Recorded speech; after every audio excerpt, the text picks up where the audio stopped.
Wake up, buyer payer people. It's a beautiful day.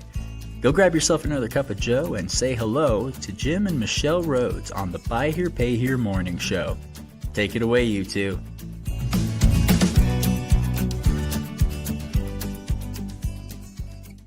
Good morning, friends. Welcome back to the Buy Here Pay Here Morning Show. Happy Friday. We're still in tax refund season. Dealers out there are busy. We've been having a hard time getting into a V8 meeting lately, so they're all running in different directions. And latest example was last night. We had a V8 meeting that we had to postpone just because people are going different directions. They're at the auction, or they're still working deals late in the dealerships, and so there's a lot of stuff happening. But a couple of quick mentions on our morning show intro that rolls there.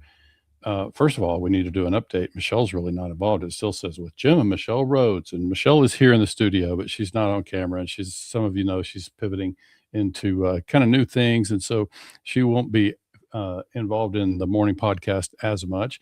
And then that BHPH Nation TV stinger that rolls in there, that's Anamaria Beck. She created that for us 3 years ago, I guess, and she's our guest today, so gives you an idea of her talent. We've been thrilled to have her involved in our work. And so let me bring in Anamaria. Here she is. Welcome, Anamaria. Good morning. Good morning. I'm excited to talk to you about this topic today. Oh yeah, it always gets me fired up. There's a lot of meat on the bone here. A lot of stuff to talk about when it comes to leads and lead management, and we won't run out of stuff to talk about today. We'll try to keep it to about 30 minutes, but we have, I actually did this morning, I pulled together some data that you haven't seen. I didn't have a chance to tell you about it, but I did a quick study of a single dealer of over 27,000 leads across almost 3 years. So there's some data we can look at and talk about this morning that will be kind of relevant to the lead management side.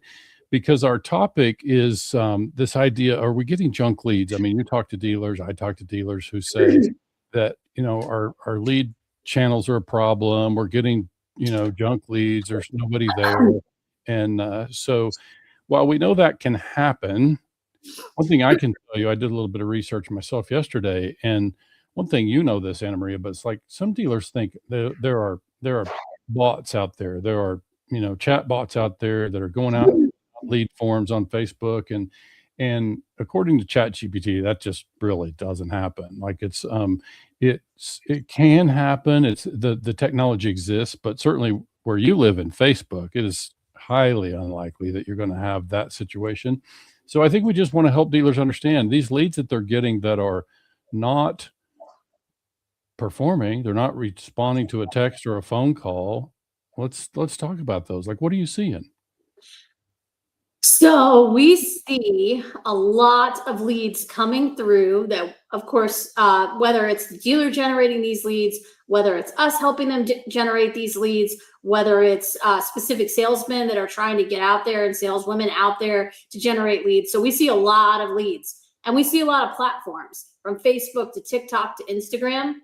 Listen, the best way I can sum this up when people say that leads are not working, the same leads that one dealer complains about, another dealer builds an entire business on.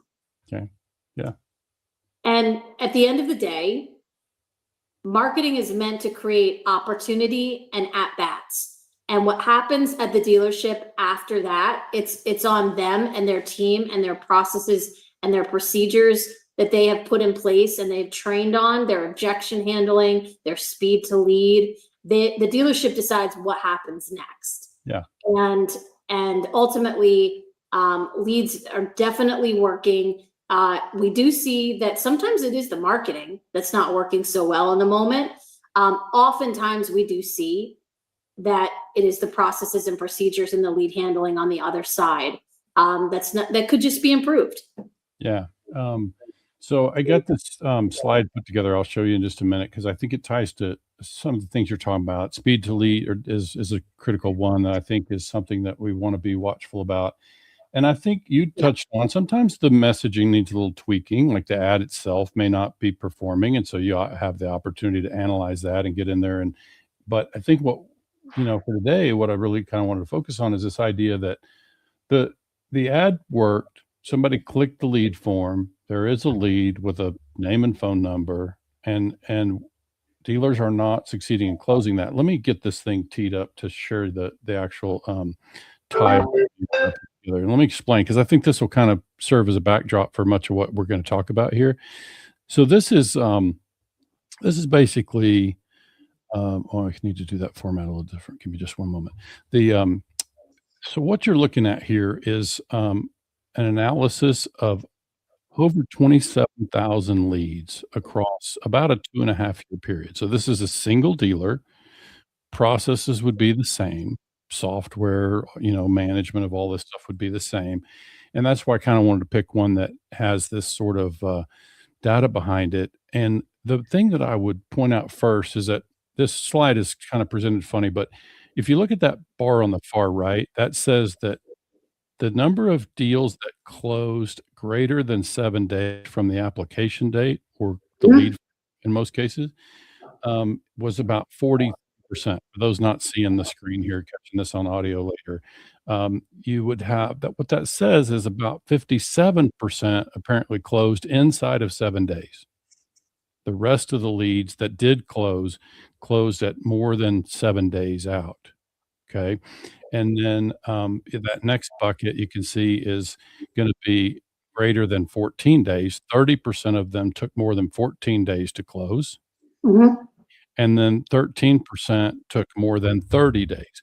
So I think this is an indication of, first of all, just persistence, right? Down here, I looked at 60 days, very low. Very, very few of the deals that actually closed were, it says 0.4% for those not seeing the screen. So, but what it tells us is that there's still opportunity. I was chatting with Michelle Anamaria before you came on. I said, how many dealers, if you told them you could have sold 100 last month, but you sold 87.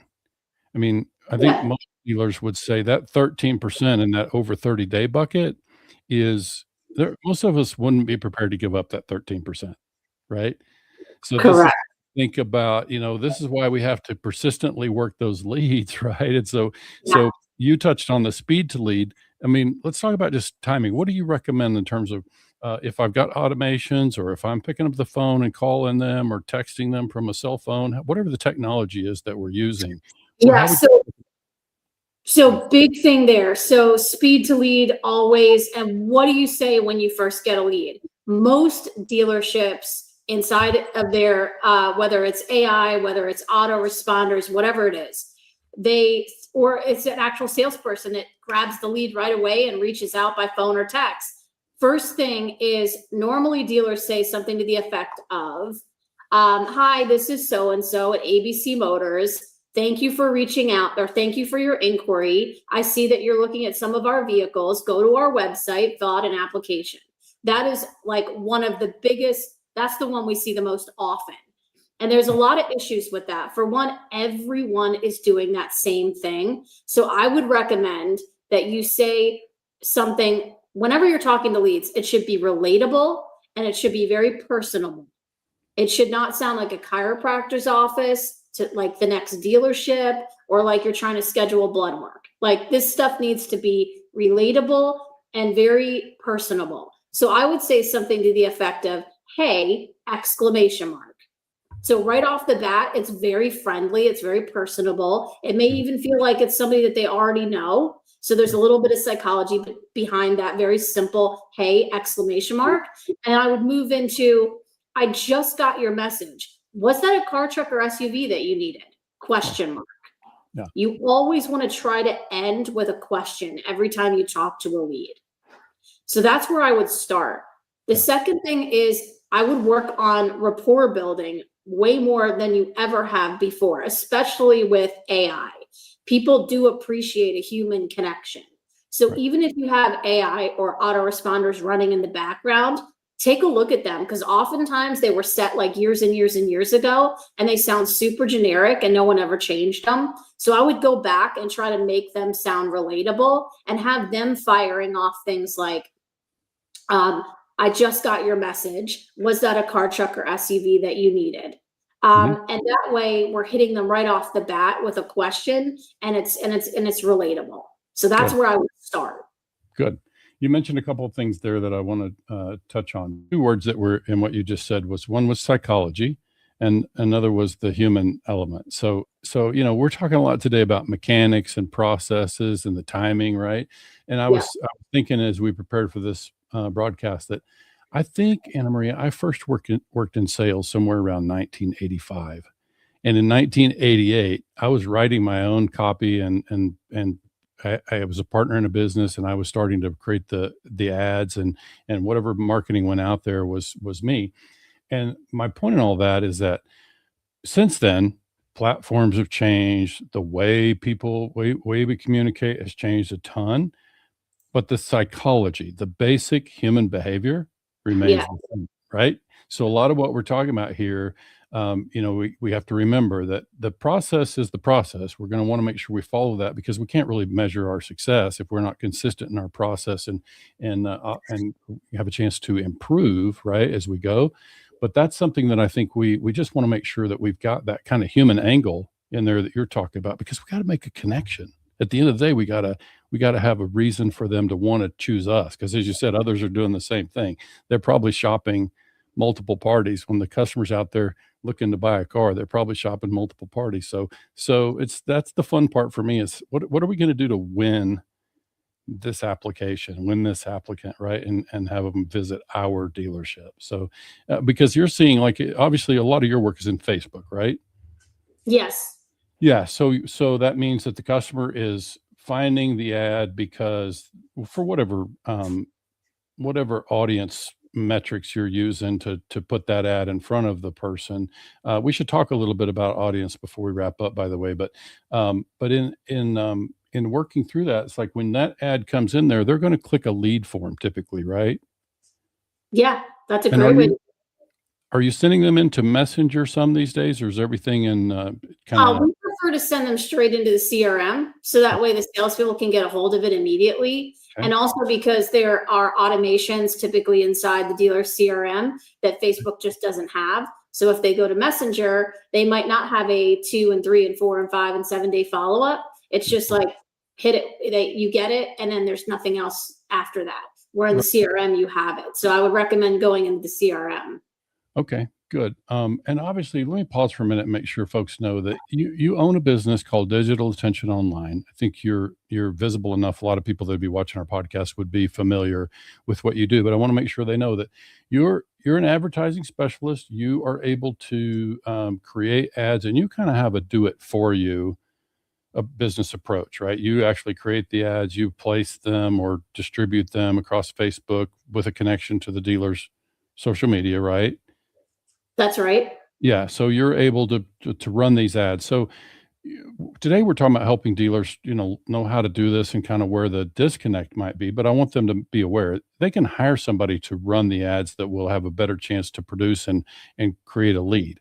Now we just have to figure out, is it really a bad lead? I mean, we hear these dealers say they got all these garbage leads in their thing, but it's like, that slide we just looked at is some of these dealers I know don't have a good process to be able to have persistent follow-up. And so the question becomes, how do you help them? Like, what do you advise the dealers to do to make sure that they are making a successful connection between the lead, it hit the lead form, it hit the CRM, and now, in addition to what you shared earlier, things that they would do to make sure they have success there. So we're kind of jumping back and forth a little bit, and that happens a lot, at least in what we do, because marketing and sales, even though they're two separate entities, obviously they're very much connected to one another.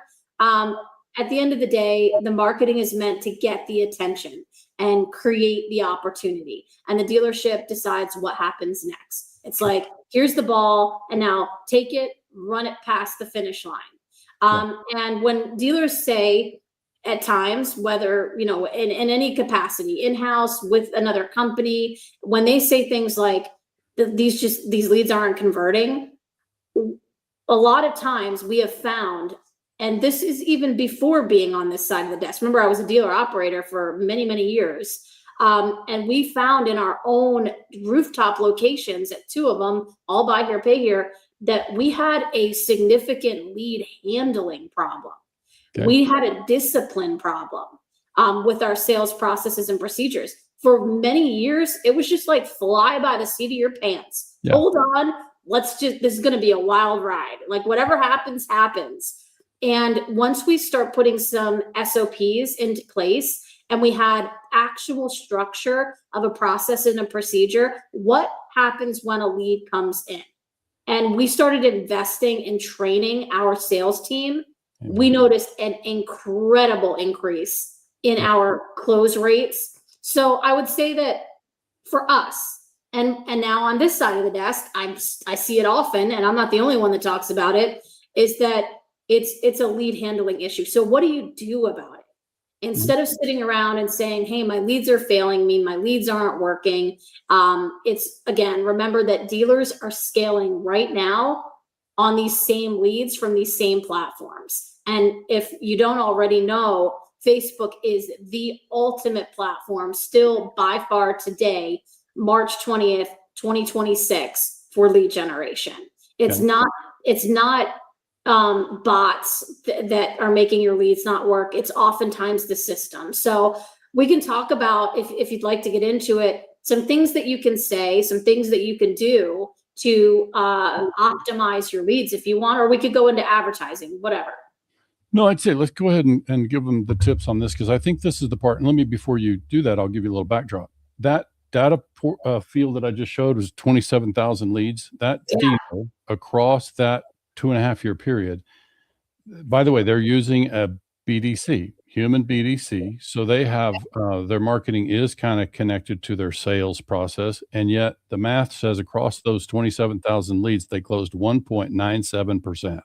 Oh, which means we got to talk to, if that's going to continue, and it has across 2.5 years, that means we got to work 50 leads for every sale that we generate, right? And so this is like, this is just an indication of the persistence and the effort that's going to be required. If we only do business with, quote, the laydown customer, then our volume is going to be pretty low. So go ahead. Yeah. So one thing that I think that we can throw out there from the beginning that helps differentiate what other dealerships are doing and how to win that customer is to actually connect with the customer. Yeah. So saying things like, when we talk about, let's say your speed to lead is great. Okay. It's 5 minutes or less. We're freaking nailing it. Everything's going good on that part. Okay. Now we have them on the phone, or now we have them on text actually engaged. Okay. So once you have that, what do you do with it? You build rapport. Rapport building is so people just are looking straight by it. And some people feel like, hey, I just want to cut right to the chase. I want to see who I'm working with. I want to see what the chances are we can get them approved. I just want to blow past this whole thing. But the rapport building is so important. And what I mean, for example, by saying things like, first of all, asking, hey, why are you shopping for a vehicle right now? What made you reach out? Did you get in a car accident? Yeah. Did your car break down? Like things like that. Find out why they're even in this position talking to you right now. So that way you can customize the guidance that you're going to give them, and then tell them, we help people in your exact situation every day. Right. That reduces the fear and the hesitation right from the start. Yeah. And always asking questions and ending your phrases and your text with a question to keep that engagement flowing. And I could go on with a couple other tips, but I don't want to overstep. So those are a couple from the get-go. We're just here to talk, friend. So it's all good. So I think when I think about that, and George Spat had a comment there. I don't know if you had a chance to read it, but he brings a great point. It's kind of a follow on to what you're saying. And I think you're inside a lot of CRMs, I'm sure. I see it with the dealers that we work with. And one of the things that we hear, or that I read in the CRMs, is, the customer says, hey, do you still have that 2013 SUV or whatever? And we chime in and say, yes, you want to schedule an appointment. and then it drops. Like there's nothing there. There's nothing happens until we follow up with 3 days later. Hey, you still in the market? Hey, you still in the market? Right? Yeah. That's the stuff that you recognize that it's a missed opportunity. So, going back to my training days where I was, working in a new car store and working with salespeople, we used to, and especially later in the CRM side, is we would ask them to do kind of what you're suggesting is when a customer asked me that question about, do you still have that 2013? I like to start asking the questions myself in a discovery mode I'm building rapport as I do it. I'm showing that I care by asking, hey, does it have to be an SUV? How many people in the family? And just starting to ask Yeah. those kind of questions so that I can start to discover and show that I'm a little bit more, because you're right. I'm the person who knows my inventory, right? I'm the one who can offer the expert guidance, but in order to do that, I have to do a little discovery, and that's a good way to build rapport at the same time. There's another comment from Karen. Let's get you to answer this one. Where can a small 2 to 3 person dealership start with SOPs? Oh, yeah. Start with your team. Have a quick 30-minute meeting and go over, okay, this is how our leads come in. Mm-hmm. And this is what we hear most often. And then start to make, and I can send you some examples. So reach out to Jim, reach out to me. I'll send you some examples, but start with, hey, this is what's currently going on. And this as a team is how we handle it. That way, no matter who is in the seat, we can have things that we fire off, things that we do, behaviors that we practice daily that never change. Right. So, this morning, I had an hour before I jumped on here, I was working with a team, and they have a great amount of leads. They have a great amount of salespeople. They have a great amount of inventory, and they're having a really hard time getting people to show up. Mm-hmm. And when you start to dig inside their CRM and you start talking to them, the sales team, about what do you think is going on? And then when you start looking at patterns of behavior in the CRM, for example, they always thank people for reaching out to them. And a lot of dealers do this.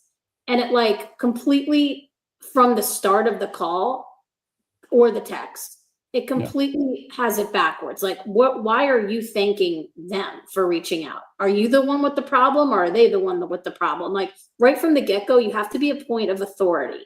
And you have to take control of the conversation and ask questions. And one of the things that we saw was speed to lead, of course, could be better.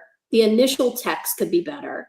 Also, when they scheduled the appointments, they would remind them, or the system would remind them, like a doctor's office. And it would just be one reminder. Listen, when you're reminding people of an appointment, you don't have to always say, see you tomorrow at 2:00. Here's our address. Mm-hmm. You can remind somebody by saying something human, like, I'm so excited to be working with you tomorrow. Are you driving yourself, or are you getting a ride? Right. That's a great way of confirming an appointment without confirming it like a doctor's office. Yeah. You've got to get that human connection. Yeah. And I would add to what you said there for Karen's benefit on the SOP thing is, as coaches, we're not big believer in scripts. We like to hire talented people and let them do their thing within a reasonable set of guidelines. And I think what I would be recommending for Karen with the small team there is start with an SOP that basically says that paints the parameters around expectations about lead management. So if I've got a new salesperson, and I've been working with this on the AI side, which you and I should probably talk a little bit about AI before we wrap up today. But the thing that if I'm just training, and lately it's training AI, which is it'll do a consistent job as long as we give it the right set of instructions. And one of the things would be to create that framework that says these are the objectives. This would be the specific thing. If I'm a sales manager, we want to respond to a lead within a certain time frame. Be specific about the time frame, and then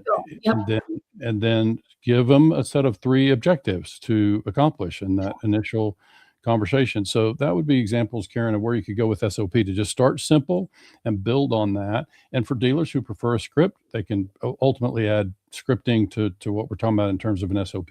But I think the main thing is just start with a simple thing that for new people, when they come in, here's the Here's the playbook, here's the SOP book, and this is how we work leads. And that way you've got consistency, as much as we can have in a human environment with a human team, we're going to have at least some degree of consistency. And so that would be what we think about. And train on it. And once you have a set of it doesn't have to be some great big drawn out fancy SOPs. Like it should just be very basic. Sure. This is what we aim to do when a lead first comes in. And there's so many things that are even bigger on the SOP than what the word tracks are, such as you can train word tracks. And if you want to do it that way, that's totally fine. But be careful, because sometimes you want to focus more on rapport building than and this may be disputed, and that's fine. But you want to get these people talking instead of talking about you all the time and your next word track and your next mission statement or value statement. You want to get them talking. You want to build rapport. And every now and again, you want to throw words in there like affordable, budget friendly. Sure. We have trusted name brands like Toyota, Nissan, Honda that you can depend on. That fits your situation. We have to start gearing things back to the customer and start thinking how they think. A lot of times we are just so quick to push our agenda, push our app. So I would really recommend that you try to get back in the mind of the customer as much as you can.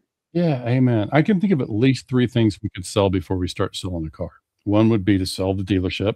The other would be to sell myself as a salesperson. Third person would be to sell our program and our way of doing business, right? It gives us plenty to talk about before we ever get started talking about SUVs and pickup trucks or whatever the case may be. So I think these are examples of, again, it can all be part of rapport building. As you were talking about rapport building, I was reminded when I was a salesperson, one of my favorite ways to break the ice when I would go out to greet somebody on the lot was just to ask, so how many cars are you looking to buy today? Just kind of assume that, and just usually I would get a grin. So not everybody reacted positively, but it was kind of my own way to get people started. Oh, just one. Okay. Well, that's where it starts, whatever. So it was just kind of a fun way to get people started and just have a little fun with it being personable, right? And just kind of making it where it's not exactly about the usual script, right? So I think I can't hear. Yeah, I agree. I agree totally. And another thing on that, to speak on that topic and also how it ties into the environment and the culture of the dealership, there's a lot to be said for that too, because the salespeople don't want to feel like they're kindergarten students. They don't want to feel like we have to follow this specifically, or we're going to get a bad, report card if we don't follow this exactly. They want to have the freedom and they want to get their personality out there, and they don't want to feel like they're getting watched like a hawk, and they don't want to feel like they're getting constantly told what to do. Guidance is great. Seeing a leader lead by example is great. Those things I think are bigger than almost everything else, because when you show your people, hey, this is how we do it. Check it out. Let's make a live dial together. Hey, check it out. I'm going to go greet somebody. Come with me. Hang back. See how it's done. And then they can start to pick up some of those behaviors and the tonality. Like words on a script or word tracks are awesome. They're great guides.